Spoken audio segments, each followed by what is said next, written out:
Hello everyone, Kakuli geyser চ্যানেলে অনেক অনেক স্বাগত। তো অনেক দিনের পর বন্ধুরা ব্লগে এসেছি একটা লং ভিডিওতে। তো তোমরা স্কিপ না করে ধৈর্য ধরে ভিডিওটা দেখতে থাকো। তো এখন বাজে 2টো বেলা। তো ভাত খেতে বসেছি। দুপুরে রান্না হয়েছে ভেন্ডি ভাজা, ডাল আর আলু ভাজা, ছেলের জন্য এঁচোড় তরকারি। তো দেখতে পাচ্ছ বন্ধুরা, তো আমার ছেলে এঁচোড় তো খায় না, আলু ভাজা করেছি ওর জন্য। একটু ভাজা ভাজি খেতে ভালোবাসে, তো যার জন্য ভিডিও করলাম বন্ধুরা। হচ্ছে আমি একটা জিনিস করতে চলেছি, তো তোমরা সেই জিনিসটা দেখবে কি তা জানার জন্য। তো আশা করি এই গরমের মধ্যে একটা ভালো জিনিস করবো। তো কী জিনিস আশা করি অত আন্দাজ করেছ। তো ভিডিওটা পুরো ভিডিওটা ধৈর্য ধরে দেখবে, পুরো ভিডিওটা স্কিপ না করে পুরো ভিডিওটা দেখতে থাকবে। তো চলো আমি সন্ধ্যাবেলার দিকে দেখাচ্ছি। তো চলে এসেছি, এখন বাজে 6:30, 7টা বাজে মনে হয়, 7:45 বাজে। তো আমি ঘরে দেখিনি। তো আমি একটু বাদাম ভাজা খেয়ে নিলাম। দেখতে পাচ্ছি তো আমার ছেলেও একটু ভিডিওর মধ্যে নাচানাচি চালু করে দিয়েছে। তো আমি সব রকমের ভাজা মশলা করলাম, যেমন মৌরি, মেথি, সর্ষে নিয়ে একটু ভাজা মশলা। তো দেখতে পেলে ঝুড়ির মধ্যে আম ছিল, তো আমের আচার করবো, তেলের আচার। তো ওই হিংটা দেখতে পেয়েছো, তো হিংটা আমি দেবো ভাবছি। তো দেবো কি দেবো না সেটা পরে তোমাদেরকে দেখাবো। না দিলে ভালো হয় আমার মনে হয়, কোনো দিন দিই না। তো আমি আজকে ভাবছি হিংটা কাঁচা আচার করবো, তেলের আচার আমের। তো এটা দেবো নাকি ভাবছি। তো পুরোপুরি ভাজা হয়ে গেছে দেখতে পাচ্ছ বন্ধুরা। মেথিতে বেশি ভাজবো না, লাল হয়ে যাবে। তো আমি ঢেলে নিয়েছি ভাজা মশলাটা। একটু কালো জিরে দিয়ে দিলাম, তার মধ্যে একটু সর্ষের তেল দিয়ে দেবো। সর্ষের তেলটা হালকা উষ্ণ গরম করে নেব, বেশি গরম করব না, একটু হালকা উষ্ণ গরম করে নেব। তো মশলাটা আমি চলো দেখতে পাচ্ছ আমার ঘরটা সাজানো আছে। কুটোর মধ্যে চা আছে, ডাল আছে, 2 রকমের চিনি আছে। তো এখানে দেখতে পাচ্ছ টাইলস বসানো হয়েছে। রান্নাঘরটা একটু টাইলস বসানো না হলে ভালো হয় না, তেল কাজটা হয়, নোংরা হয়ে যায়, দেখতে খারাপ লাগে। তো চলো ঠাকুর ঘরটা দেখাচ্ছি। এই যে আমাদের ঠাকুর ঘর, এখানে আমার শাশুড়ি মা ঠাকুর পুজো করেন। তো ঠাকুর ঘরটা খুব সুন্দর করে সাজিয়েছে। তো তেল গরম হয়ে গেছে বন্ধুরা, দেখতে পাচ্ছ।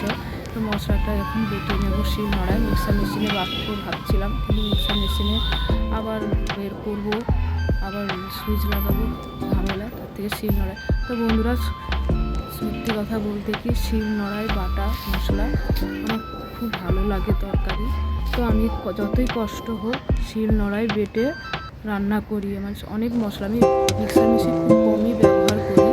তো কারেন্ট খরচা হয়ে যাবে এই কারণে নয়, আমি মিক্সার মেশিনের মশলা তেমন একটা তরকারি আমার তেমন একটা ভালো লাগে না। তো আমি শিল নোড়ায় বেটে আমি অনেক কিছু রান্না করি, মাছ থেকে, মাংস থেকে, সবজি তরকারি থেকে, সব রকমের শিল নোড়ায় বেটে রান্না করি।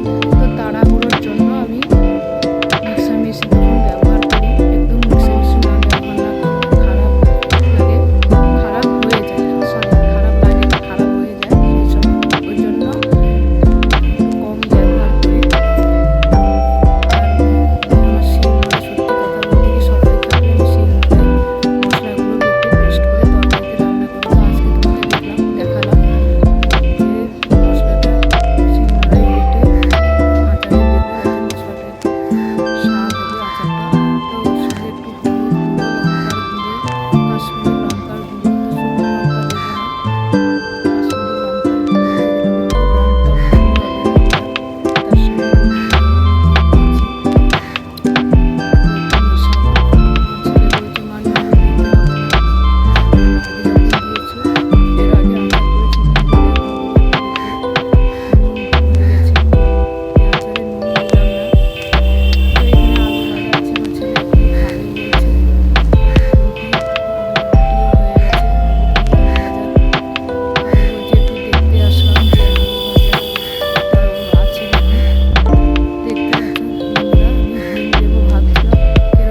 একবার মতন ভিডিওটা শেষ করলাম। টাটা, ভালো থেকো, সুস্থ থেকো।